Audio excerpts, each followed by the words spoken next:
반갑습니다. 시리어스입니다. 오늘은 라이딩의 시작, 바로 푸시. 바깥쪽으로 벌어지게 만들기 때문에 점검.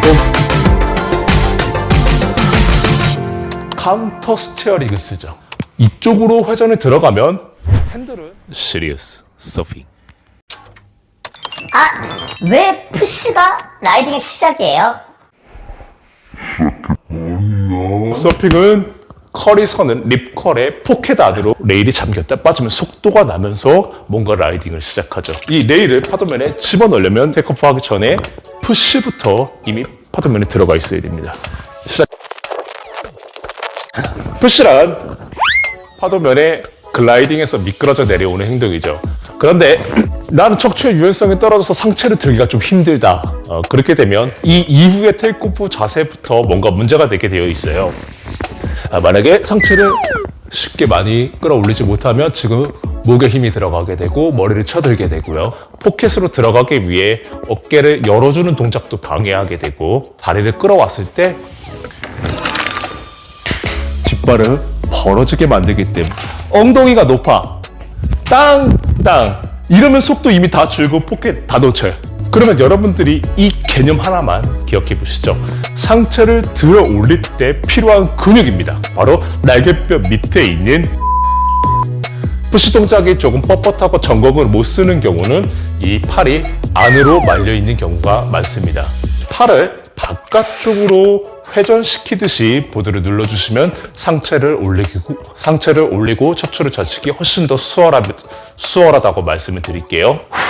검지손가락의 정면을 향하게 두시고 팔의 회전을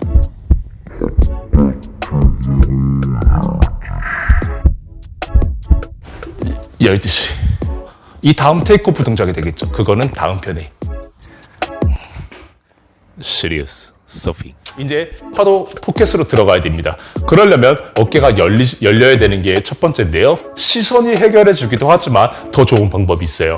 이 서핑 보드만큼 불안정한 스포츠가 하나 더 있습니다. 바로 모터사이클. 카운터 스티어링을 쓰죠. 카운터 스티어링이란 코너링에서 핸들을 반대로 돌려 뒷바퀴가 미끄러지지 않고 스핀이 일어나지 않도록 하는 레이싱 기술의 일종입니다. 이쪽으로 회전이 들어가면 핸들은 살짝 밀어주면서 몸을 기울게 돼 있어요. 보드도 기웁니다. 그러면 푸시에서 이미 카운터 스티어링을 통해서 방향 전환이 이루어지고 있다는 겁니다. 자, 턴할게요.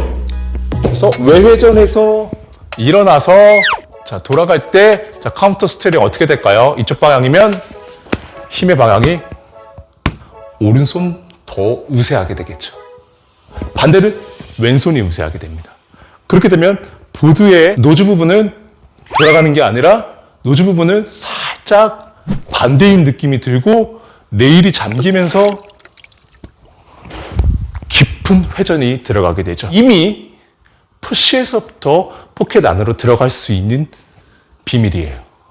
영업 비밀. 저에게 구독과 좋아요, 알림 설정 공손히 부탁드립니다. 저를 서핑에 입문을 시켜준 친구가 있는데 어느 날 제가 서핑을 한 지 1년쯤 됐을 때 친구가 저한테 질문을 하더라고요. 명구야 어느 정도 해?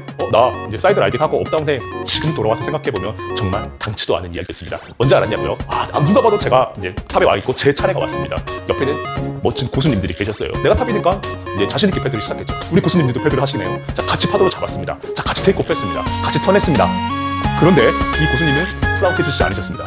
왜냐? 제가 절대 따라갈 수가 없었습니다. 제 라이딩에 이분이 전혀 방해가 되지 않았습니다. 테이크오프 폼도 바꿔보고 턴도 많이 연구해보고 했습니다. 3년 걸렸습니다. 먼 길 돌아가지 마십시오.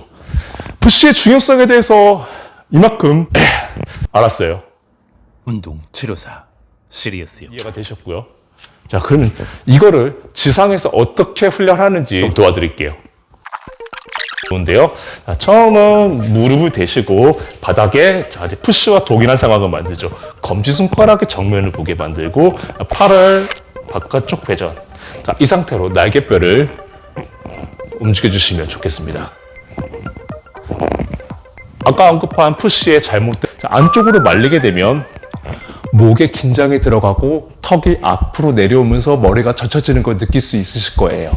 팔을 외회전, 자세가 바라지는 느낌. 동작이 익숙해졌다면 팔굽혀펴기 자세에서 해보시죠. 똑같이. 손목이나 팔, 어깨가 아닌 뭔가 등 아랫부분에 힘이 들어가는 느낌. 자, 댁에서 전곡을 더 강화시키고 싶으시다면 혹시 이런 튜빙 밴드가 있으시면 튜빙 밴드를 이용하시면 좋고요. 없다면 아주 긴 샤워 타월을 이용하셔도 좋습니다. 허리가 아닌 윗 등에다가 뒤로 감아주시고요.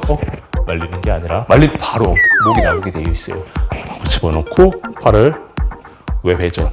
자, 이 상태로 아까와 같은 전거근 훈련을 해주셔도 좋겠습니다. 체중을 한 팔씩 실어 강도를 올릴 수도 있습니다. 또한 팔굽혀펴기 자세에서도 해주시고요. 한 팔씩 양쪽 모두 해주세요. 전거근을 느끼시고 사용해 보시려고 노력해 보세요. 이런 동작, 이런 동작, 다 상관없어요. 다 상관없어요. 보세요. 우리 정말 멋있는 고수님들 끌어당겨서 바로 걸어. 아시죠? 느낌 아시죠? 푸시의 중요성에 대해서 조금 이해가 되셨을까요? 시청해주셔서 감사합니다. 나인홈에서 만나요. 푸시.